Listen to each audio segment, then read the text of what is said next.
Ya kalau misalnya kalau karyawan gitu kan masih tetap harus ikut aturan project. Oh, jadi sekarang kalau kita mau beli masih sering mikir Mas. Iya, aduh.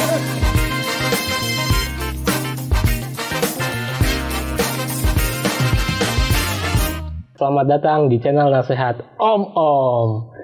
Halo semuanya, sekarang kita ada tamu spesial yaitu Mas Hendry Utama. Yes.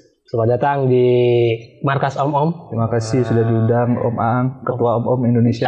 Terima kasih. Itu hanya sebutan saja. Kalau ini Om yang beneran yang seperti ini. Jadi sengaja nih saya panggil Om Hendry ya karena di markas Om soalnya. Oke, siap Om Ang.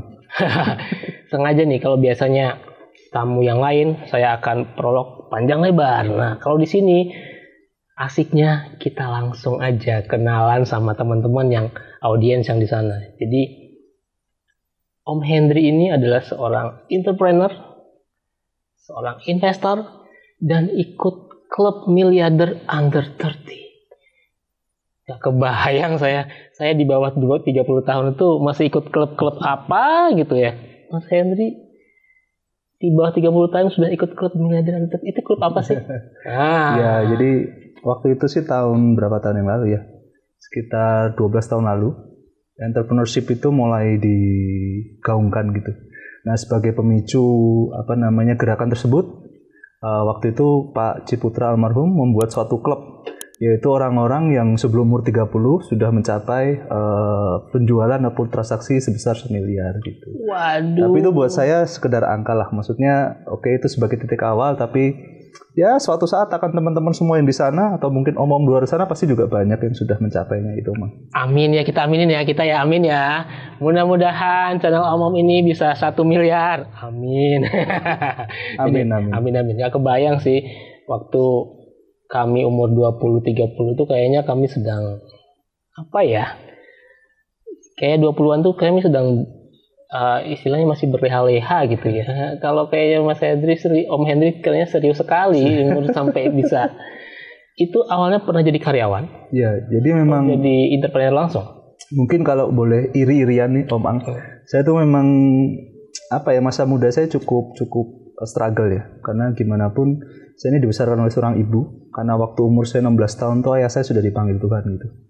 Jadi waktu itu ibu saya tidak bekerja, ibu rumah tangga, tiba-tiba harus dipaksa untuk menghidupi 2 orang anak saya dan adik saya. Gitu. Jadi waktu itu kami komit bahwa mama bilang ke kakak kita bahwa mama ini kamu tahu lah tabungan papa nggak banyak, mama juga nggak bisa kerja cari uang banyak, jadi jangan buang-buang waktumu gitu intinya. Jadi bahwa ketika kamu bermain boleh, tapi ketika kamu belajar harus serius. Karena waktu itu mama pernah bilang sih ke kita bahwa ketika kamu nggak serius, nggak bisa dapat universitas negeri, mama udah nggak bisa nyekolahin nih. Karena uangnya dari mana nggak tahu. Jadi waktu itu memang mau nggak mau Mas, kita yang waktunya teman-teman yang lain main segala macam, kita harus belajar, kita harus berjejaring, ikut seminar dan segala macam. Jadi ibaratnya waktu itu dipaksa untuk ngejar dulu nih.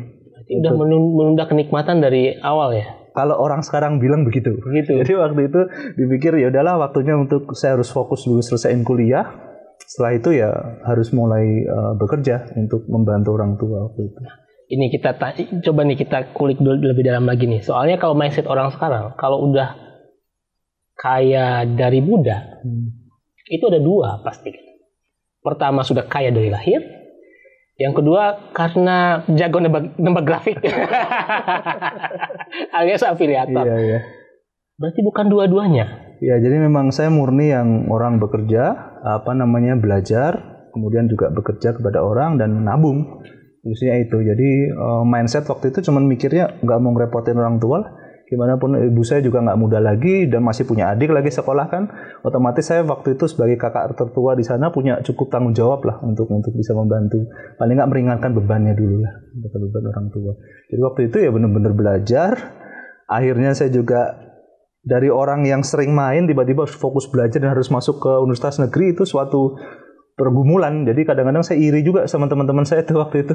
Mereka bisa ngumpul, ngafe-ngafe, nongkrong-nongkrong. Wah, saya harus pulang sekolah, saya harus belajar lagi gimana caranya supaya bisa masuk universitas negeri. Jadi yang saya pikir waktu itu, ya itu namanya hidup begitu, yang saya tahu gitu. Zaman sekarang mau nebak afiliator, waktu itu kita belum ada. Ya. Zaman dulu afiliator nggak ada ya, jangan kalian gadget ya, masih tilulit gitu ya. Jadi kalau mau berhasil ya kerja keras, itu aja sih faktornya. Kalau berhasil berarti kerja keras. Berarti dulu sempat iri sama teman-teman yang lagi ini. Mungkin yang dulu nongkrong itu iri sama Om Henry yang sekarang. Berarti pernah jadi karyawan sebelumnya? Iya, jadi waktu itu saya lulus tahun 2006 dari Fakultas Hukum. Jadi waktu itu saya melamar pekerjaan di Jogja lah. Waktu itu kan tahun 2006 tuh lapangan pekerjaan di Jogja belum banyak. Jadi memang saya bekerja yang memang bisa di Jogja sebagai administratif lah di salah satu perusahaan. Tapi memang 8 bulan saya bekerja, perusahaan mau mindahin gitu. Kayaknya di Jogja nih kamu udah dimutasi, pindahlah ke Jakarta. Kalau nggak pilihannya waktu itu Jakarta atau Surabaya. Gitu. Cukup berat waktu itu karena memang ibu saya mungkin dia bolehin ya. Oh iya silahkan. Tapi saya tahu hati kecilnya segala macam kayaknya masih kalau bisa di Jogja aja lah.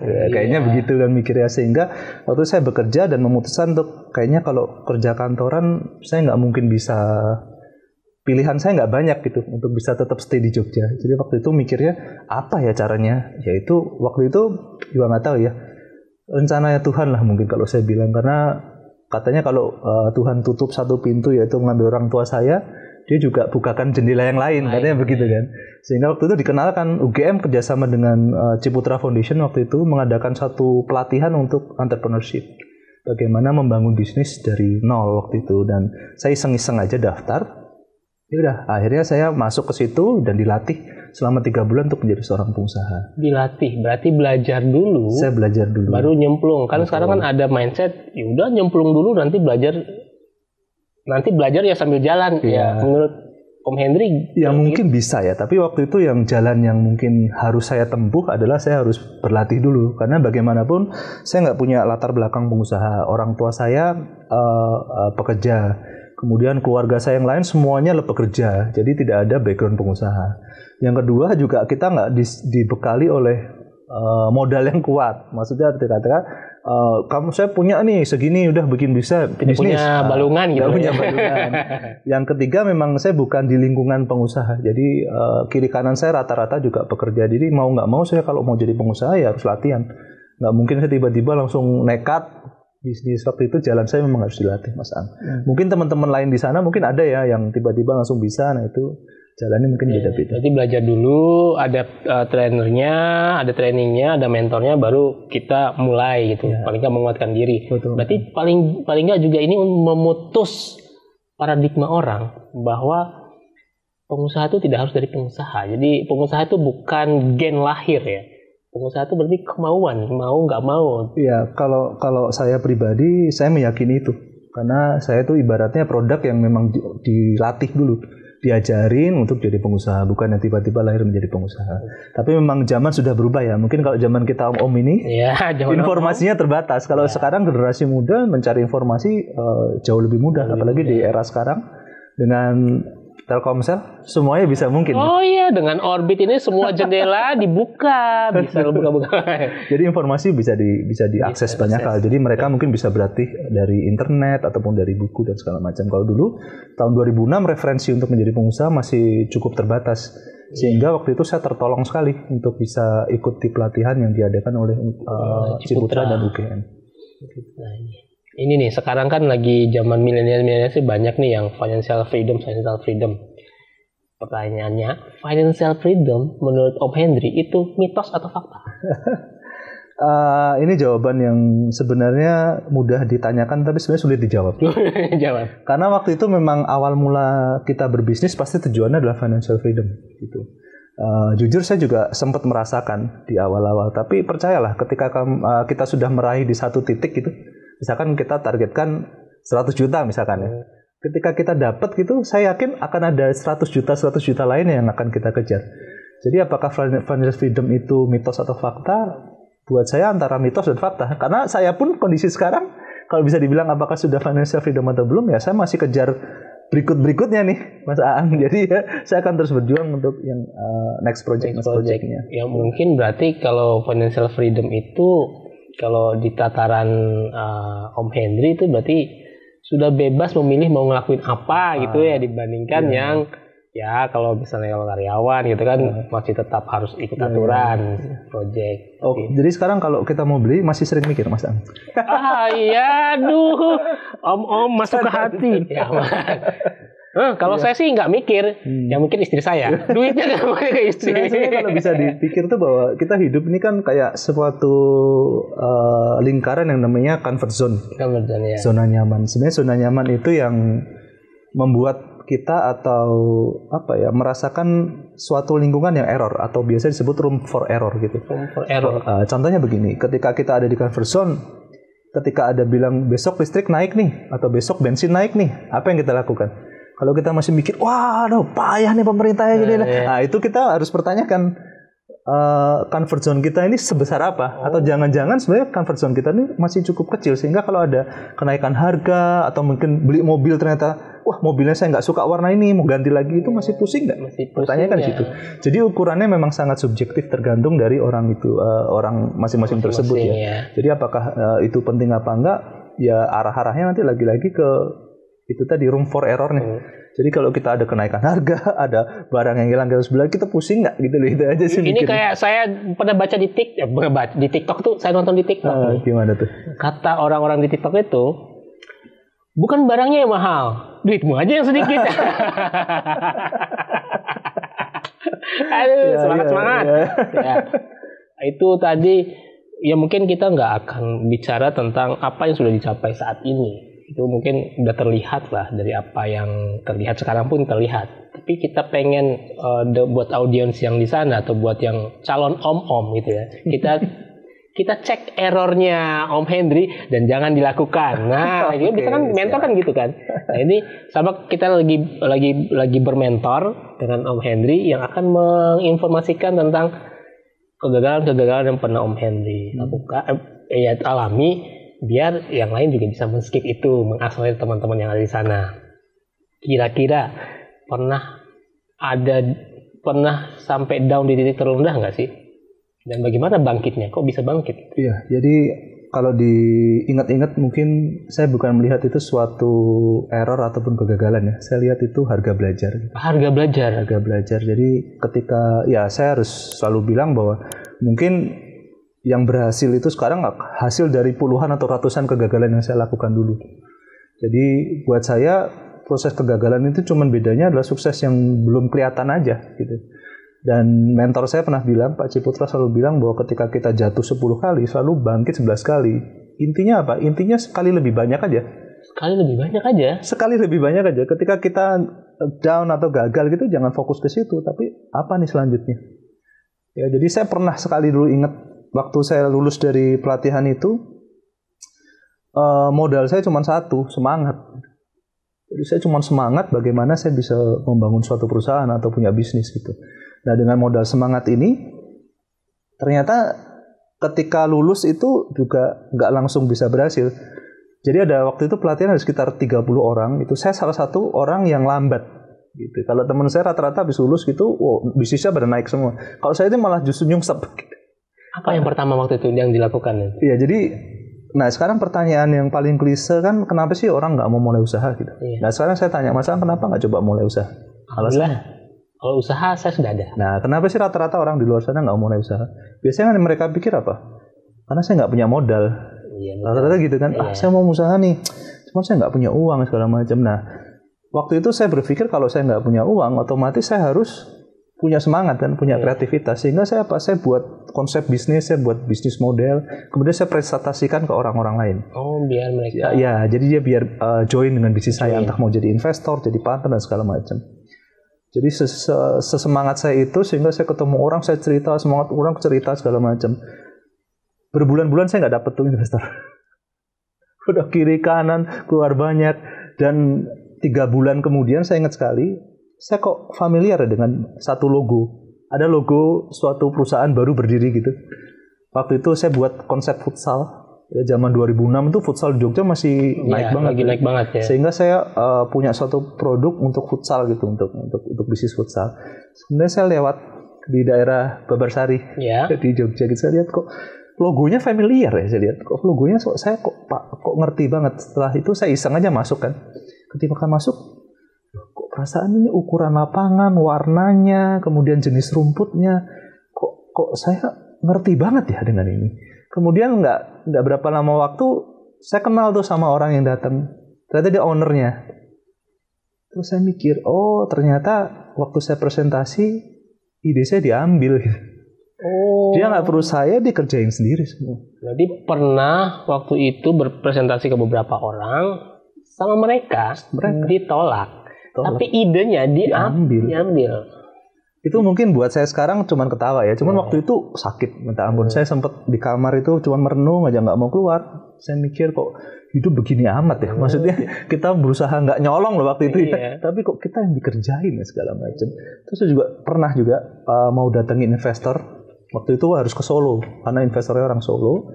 Saya waktu itu ingat sekali di dompet saya itu cuma ada uang 5.000 perak. Sedangkan saya harus ke Solo waktu itu. Dan cuaca waktu itu juga hujan, tapi saya gimana, saya udah janjian dan segala macam. Berangkat nggak ya? Tapi ini punya uang 5.000 waktu itu, saya ingat sekali. Udahlah nekat, saya dengan motor, waktu itu saya naik motor, saya ke Solo tuh dengan uang 5.000. Nah karena hujan dan segala macam, akhirnya saya sampai di hotel waktu kita janjian. Waktu itu dia ada seminar, investor tersebut, dan saya harus kayak nyamperin tuh, minta waktu 10 menit segala macam. Nah waktu sampai di hotel itu, sama satpamnya, nggak boleh masuk. Karena basah. Kenapa? Ya, karena basah. Pakai sendal jepit. Oh ya Pak, saya mau ketemu orang, saya mau ke dalam dulu, mau ganti belum? Nggak usah. Kamu ganti tuh di situ. Ada satu tempat, ya mohon maaf ya. Ada satu tempat toilet umum yang jorok dan segala macam. Udah kamu jangan masuklah ke situ. Ganti aja di situ, tak tungguin gitu. Sambil dipelototin itu sama satpamnya. Waktu itu wah kok apa ini bukan jalan saya yang mikir ya, tapi ya sudahlah, saya ganti, saya masuk ke hotel, saya tunggu 15 menit, 30 menit, 1 jam, nggak datang orang. Kemudian sudah, dengan uang 5.000 waktu itu saya ingat sekali, 5.000, 2.000-nya saya beliin bensin, 2.000-nya saya beliin teh panas di angkringan. Biar hangat lagi segala macam, karena saya harus kembali lagi kan ke Jogja segala macam. Saya kembali, saya ingat waktu itu saya capek, ngantuk sekali, sehingga saya tuh ada satu rumah ya pinggir jalan itu di depan Candi Prambanan. Udah saya di situ tidur dulu. Karena benar-benar waktu itu jam 1 jam 2 pagi lah enggak salah. Saya tidur, kemudian saya pulang. Waktu itu juga ibu saya udah tidur, adik saya udah tidur. Waktu saya masak Indomie di rumah. Dan saya berjanji waktu itu bahwa suatu saat saya akan berterima kasih sama orang-orang itu. Karena suatu saat saya tidak akan tertipu lagi. Jadi itu yang menjadi momen-momen yang saya nggak pernah lupakan sampai saya sekarang itu Mas Am. Kalau ngelihat sekarang itu, jadi kadang tidak terlihat kesusahan pada saat merintis gitu. Kan kalau ngelihat orang-orang sukses kemarin kan beda. Nah itulah mungkin sharing yang menurut kami wow gitu kan orang ngelihat di hasilnya nih, di balik hasilnya yang oke itu. Orang-orang tidak melihat pernah ditolak satpam, nggak boleh masuk, tinggal teh anget. Saya cuma mau ngomong aja sih ke satpam yang menolak dulu itu. Kalau kamu nonton ini, kamu salah nolak orang. Hai Pak Satpam. Ya saya pikir itu normal karena itu mungkin tugasnya beliau ya. Cuma memang waktu itu jadi pembelajaran aja buat saya bahwa segala sesuatu itu mungkin tidak semua sesuai dengan apa yang kita rencanakan. Intinya itu. Saya itu sebenarnya gini, saya nggak tahu ya. Om Henry ingat apa enggak? Jadi dulu kita pernah ngobrol-ngobrol waktu zaman kita kuliah ya. Aku ini nih lagi mau buatin bisnis sih buat istriku gitu ya. Waktu itu terus mau buat bisnis pakaian anak kalau nggak salah ya. Sempat nggak? Coba di review lagi. Jadi aku pengen buat dulu kan mau ngobrol-ngobrol, aku pengen buatin bisnis buat istriku apa ya waktu itu kepikiran pakaian anak gitu ya. Saya tuh langsung pikir enak juga ya kalau punya istri buatin bisnis ya. Gimana caranya ya? Dan alhamdulillah saya pelan-pelan ya bisa lah dikit-dikit. Mantap. Ada ya sedikit-sedikit buat senang, hiburan senang. istri. Jadi pernah dengar, oh temanku, waduh ya udahlah suatu saat, someday ya. Itu saya ingat Ya, banget syukur itu. ikut senang. Ya, sama juga dulu Om Hendri juga pernah cerita, gimana nih ya, ini kita flashback. Aku udah ngelamar calon istriku gitu ya, tapi aku harus cari kerja keras nih, padahal belum ada hasil waktu itu. Nah, bisa ceritain nggak itu? Ya dulu memang waktu itu apa ya, saya ingat sekali umur berapa, 23, 24 gitu. Saya pernah lewat di ring road di arah ke bandara gitu. Waktu itu kan memang saya harus kerja pindah-pindah ya, keluar-keluar untuk cari investor dan segala macam. Itu ada satu tanah lapang yang cukup besar gitu, lagi dibangun perumahan. Waktu itu saya bercanda sama istri saya. Pacar saya waktu itu sih. Suatu saat kita harus tinggal di daerah sini, saya bilang gitu. Supaya kalau kita mau pergi-pergi, itu deket lah kemana-mana. Saya tahu itu. Dan nggak tahu, mungkin ada malaikat yang mengamini, akhirnya itu terjadi. Sampai sekarang. Jadi awalnya cuman apa namanya, iseng-iseng gitu, tapi ternyata mengamini. Cuman memang saya harus cerita bahwa istri saya atau pasangan saya sekarang ini bukan sekedar pasangan, tapi memang jadi partner betul sih. Karena bagaimanapun istri saya ini yang mensupport penuh waktu itu. Dan saya sempat di awal-awal pernikahan tuh saya numpang hidup gitu sama istri saya, bahkan sampai sekarang sih. Numpang dimasakin kalau sekarang. Benar-benar waktu itu namanya bangun bisnis pasti penuh dengan ketidakpastian kan. Dan waktu itu istri saya juga mandiri, dalam arti kata dia juga bekerja sebagai profesional di salah satu bank gitu. Jadi ya udah, saya jatuh bangunnya istri saya yang banyak ngidupinnya waktu itu. Ya itu, dan itu menjadi memori lah, terkesan bahwa ternyata kalau memilih pasangan tuh juga nggak bisa ngasal ya. Ya gimana tipsnya. Nah, tips buat kamu untuk memilih pasangan yang bisa mensupport kamu.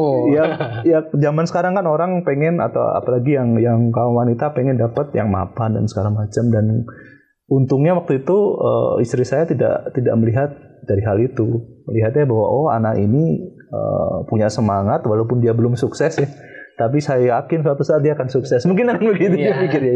Jadi saya bersyukur sekali bisa kenal beliau, dan sampai sekarang ya apa ya, saya melihat satu ketulusan dari orang yang ketika kita belum siapa-siapa dia masih tetap mau bersama kita. Itu sih. Nah, kalau mau gimana tipsnya ya pasti yang pertama harus fisik ya kan. Kita lihat pasangan pasti yang harus sesuai, kemudian mau bersupport, itu paling penting sih buat saya. Karena itu tadi, ketika kita menikah pas kita sudah mapan, itu hati-hati ketika kita jatuh, apakah dia akan di posisi yang sama. Ya banyak sekali teman-teman saya waktu semenjak COVID kemarin awal-awal dia di PHK segala macam ya, akhirnya nggak bisa lanjut atau nggak bisa sama-sama kan. Itu kan jadi pembelajaran juga. Jadi kalau mau pilih ya pilih yang mau sama-sama dalam suka dan duka deh, gitulah intinya kalau saya. Karena juga sebagai laki-laki kita pun pasti juga nggak mau gampang nyerah ya untuk apa yang kita sukai kan gitu Mas Anggi. Harus berjuang. Dan kebetulan ya nyari begitu di zaman sekarang ya itu udah. Nah, itu udah beda era ya. Kalau ngomongin zaman sekarang nih, kalau kan banyak nih apalagi di TV atau di tempat-tempat ini, orang-orang kan udah ngomongin financial freedom, tapi mereka mikir mereka adalah punya langsung banyak uang dalam waktu dekat hingga bisa liburan kemana-mana gitu ya. Melihat fenomena sekarang di mana orang suka nebak-nebak nebak-nebak grafik atau apa, bagaimana menurut kamu? Iya, jadi kalau berdasarkan pengalaman hidup saya sih, yang namanya mudah jadi kaya sih kayaknya nggak pernah ada ya kalau buat saya. Jadi saya selalu berpikir bahwa ya kalau mau berhasil memang harus kerja keras, tidak ada yang instan. Ya kalau orang zaman sekarang mau itu udah pasti deh endingnya mau apa kan kita tahu kan. Endingnya kemarin nasib yang berkeluar-keluar sekarang endingnya di mana. Jadi tetap generasi muda zaman sekarang ya harus kerja keras gitu. Mumpung masih kuat, ibaratnya masih muda, belum ada tanggungan, ya belajarlah sebanyak mungkin. Investasi paling baik di usia muda itu apa sih Mas? Apa itu? Ilmu pengetahuan kan? Knowledge ya. Jadi saya dulu sering sekali, setiap minggu saya selalu ikut seminar. Jadi Sabtu Minggu itu yang mungkin yang lain pacaran, saya ikutin seminar apa aja. Intinya apa? Pertama nambah knowledge, yang kedua nambah jejaring, nambah network kan. Jadi itu yang saya lakukan dulu waktu muda. Jadi jangan males deh. Zaman sekarang kan maunya instan. Berarti kita nih pernah ditolak, di presentasi juga ditolak, tapi tetap nambah knowledge, berarti sebenarnya salah satu dari kesamaan pengusaha-pengusaha yang pernah saya pelajari, pernah baca, tidak takut terhadap penolakan. Iya. Soalnya sekarang orang-orang tuh pada takut banget dikira, kamu apa, sales ya? Jualannya. Jadi maksudnya takut sekali ketika menjual sesuatu, itu ditolak, itu rasanya sakit gitu. Gimana menurut? Ya, kalau saya sekarang ya, mungkin dulu juga sama, ketika memulai bisnis kok kayaknya kok ditolak, kok apa ya, kok orangnya kok bisa gitu banget, pokoknya sampai wah dipendem lah segala macam kan. Cuman kalau sekarang tuh masalah mindset aja. Gimana kita melihat, jika kita menawarkan sesuatu dia masih atau menolak, itu intinya informasi kita masih belum cukup untuk meyakinkan dia kan. Atau mungkin produk atau mungkin skill kita belum cukup baik sehingga untuk mereka nggak bisa bilang no kan. Intinya itu. Jadi penolakan tuh suatu proses yang dikasih tahu nih sama orang itu, ini kamu belum komplit nih jelasinnya gitu, atau mungkin ada yang perlu diperbaiki gitu. Jadi sebagai informasi aja buat kita supaya kita memperbaiki apa yang belum kita punya sih intinya. Jadi buat saya nggak bisa sih nggak menghindari penolakan. Sekarang apa sih yang nggak ditolak dalam hidup kita? Misalkan kita mau ke mana, kita selalu ada penolakan dimanapun. Jadi buat saya jangan pernah hidup berpikir untuk tidak pernah ditolak, itu nggak mungkin. Selalu begitu. Walaupun secara verbal atau secara tulisan ya. Misalkan dilarang masuk menggunakan itu sebenarnya penolakan. Saya itu sering banget. Ya, jadi kan? Saya kan sekarang sales kerjanya. Jadi kan tulisan sales dilarang masuk. Wow, dia nggak tahu aja nih yang dijual apa. Ya, saya ada tips sedikit. Saya kan dulu memang banyak di penjualan. Jadi bisnis saya sebelum jadi pemilik perusahaan saya juga sama. Saya jualan juga. Intinya ada tips yang menarik dari salah satu buku yang saya baca. Pakai namanya Trick Selling FAB.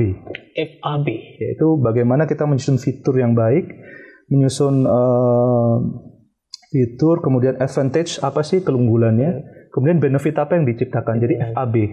Ya, kira-kira Mas Ang, orang tercantik di dunia itu siapa namanya? Orang tercantik di dunia itu adalah Suciati Adiana Putri. Saya nggak berani diomongin di sini, ditonton. Jadi ya, itu saya baca di salah satu buku marketing, dia bilang orang tercantik di dunia itu namanya Aida. Oh, Aida. Aida adalah attention. Terus I-nya adalah interest, D-nya desire, dan N-nya action. Nah, bagaimana kita bisa membuat produk itu secantik Aida tadi? Jadi itu sebetulnya rumusnya. ID itu adalah rumusnya. Jadi setiap orang melihat produk yang Aida tadi, dia tidak bisa mengatakan tidak. Itu coba pelajari banyak buku-buku di luar sana. Jadi ketika kita ditolak tuh sebenarnya informasi bahwa kamu belum cukup informasinya buat kami, atau kamu perlu lagi perbaiki produknya. Jadi itu yang perlu digali. Jadi ayo buat generasi muda di luar sana jangan malas baca lah. Harus banyak baca, banyak ikut seminar dan lain sebagainya. Banyak baca, siap. Jadi berarti AIDA, attention, interest, desire, sama action. Itu mirip-mirip sama yang saya pelajari saat ini di dunia copywriting. Jadi kalau ingin menulis iklan atau membuat poster iklan, pastikan ada 4 hal itu. Katanya sih gitu ya itu. Ya, mungkin itu berarti berlaku umum di dunia selling berarti ya di sales. Kelihatan banget Om Ang kekinian, saya ini kunoan ya. Saya kekinian harus menyesuaikan dengan konsumen-konsumen. Dari dunia digital. Nah ini tadi sudah paling nggak ribuan presentasi ke investor. Dari yang punya waktu whole day sampai yang punya waktu hanya 10 menit. Sekarang kan lagi berkembang namanya 1 minute pitching. Ada tips nggak untuk yang buat yakin orang-orang sesingkat mungkin? Iya, jadi memang harus dipungkiri presentasi saya sekarang sama dulu jelas berbeda. Gimanapun saya selalu ingat pesan dari beberapa mentor bahwa ketika kita mau ada dunia bisnis, apalagi di satu kota ini kan kecil nih. Ketika kita nipu atau kita segala macam, pasti kita akan ngerti siapa orang itu kan. Sehingga apa yang paling penting adalah brand name. Jadi setiap orang tahu Om Aang ini siapa, Om Henry ini siapa, ini brand name-nya mau seperti apa. Mau orang yang memang jago marketingnya, jago strategiknya, bisnis retail, bisnis properti mau seperti apa. Sehingga yang kita lakukan adalah pertama harus sering nulis gitu. Sering banget nulis satu gagasan. Betul. Saya dulu waktu ingat sekali, saya pertama kali yang paling sulit adalah futsal dan ayam goreng. Saya pernah dulu cari investor untuk 2 itu berantakan sekali. Jadi yang saya lakukan nulis. Jadi apa sih sebenarnya yang mau kamu lakukan itu?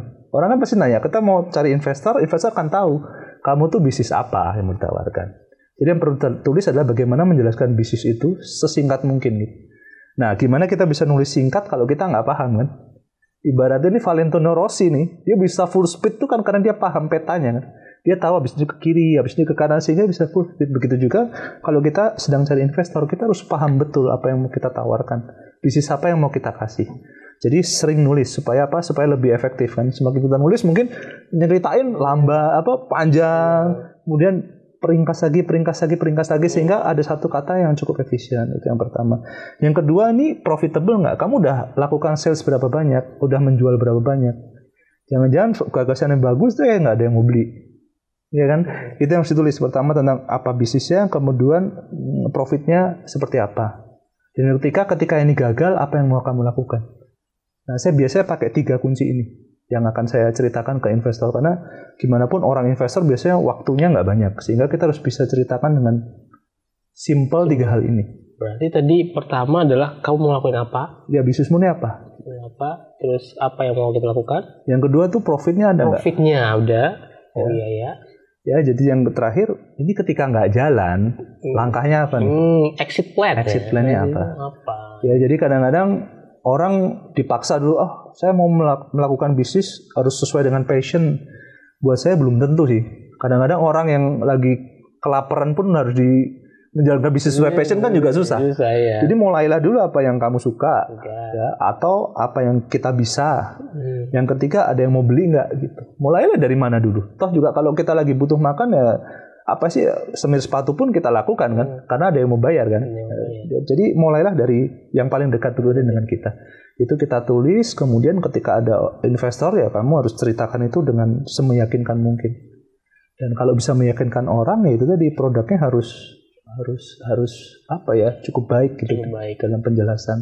Itu sih Masang yang biasa saya lakukan. Ini yang sangat-sangat knowledge. Kalau dapatin ini itu mungkin perlu belajar lama atau perlu ikut-ikut seminar yang mahal. Nah, kalian dapat ini dari channel Om. Terima kasih Om Henry. Dan paling penting ingat Mas Ang, track record itu penting. Jadi orang akan tahu bahwa ini tukang tipu nggak sih, ini pernah ngibul nggak sih orang ini. Itu semua akan ngerti loh.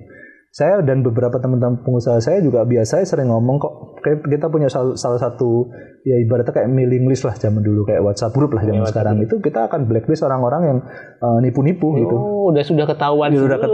Dan itu biasanya kita udah ngerti nih orang-orang yang begitu. Ada yang datang presentasi, tinggal kalian tahu ini nggak? Tahu. Yes, mau mulai bisnis, mulailah dengan dia jujur.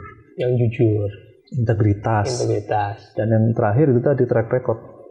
Kita itu mau dicap itu sebagai apa? Om Aang nih mau dicap sebagai apa di mata investor gitu. Karena lingkungannya sempit sekali Mas. Jadi memang itu yang perlu, pesan saya cuma satu lah. Bekerjalah dengan disiplin dan jujur itu aja. Karena track record itu penting. Jadi kalau untuk meyakinkan investor yang harus sering-sering nulis biar bisa tahu, bisa masuk ke alam bawah sadar kita paling enggak ya. Dan pelihara personal branding kita ya. Betul. Kok kayak saya teringat buku yang pernah saya baca. Apa namanya? Pasti pernah juga nih. Think and Grow Rich. Think and Grow Rich. Iya. Think and Grow Rich itu katanya semua di dunia gini kayak Andrew Carnegie ya, yang zaman-zaman dulu. Itu semua berawal dari mereka sering menulis. Karena mereka menulis apa yang mereka mau, alam bawah sadarnya merespon. Dan itu menjadi tindakan, begitu sih katanya. Betul. Katanya beliau. Kalau saya cuma menyampaikan saja. Nah, ini biasanya di segmen terakhir nasihat Om ini ada nasihat Om untuk para audiens kita. Silakan nasihat Om dari Om Henry ke teman-teman yang ada di sana. Sebenarnya bukan nasihat lah, sharing lah. Sharing. Gimana pun kan yang lebih berhasil juga banyak. Tapi intinya adalah bagi teman-teman yang atau mungkin Om dan teman-teman Om di luar sana, kalau mau mulai bisnis, mulailah. Karena bagaimanapun lapangan kerja di zaman sekarang ini tidak banyak. Kita punya tanggung jawab untuk juga membuka untuk lapangan pekerjaan. Ya, jadi kalau suatu saat kita jalan-jalan ke mall ya sekali jangan berpikir mau beli apa. Tapi kira-kira apa yang bisa kita buka di mall ini ya. peluang apa yang mau kita kerjakan ya. Jadi berubah menjadi pebisnis yang membuka bisnis di situ. Jadi mulailah dari hal-hal kecil. Yang kedua adalah kerja keras, ya, karena tanpa kerja keras saya pikir tidak akan kemana-mana ya. Dan yang ketiga adalah menyerahkan semuanya kepada Tuhan. Jadi itu sih kira-kira yang bisa saya sampaikan untuk sobat-sobat Om-Om di sana. Oke, terima kasih banyak. Terima kasih Om Hendri sudah mampir di markas Om-Om. Dan terima kasih kalian-kalian yang sudah nonton. Apa? Om senang, Om bayar. Yeay.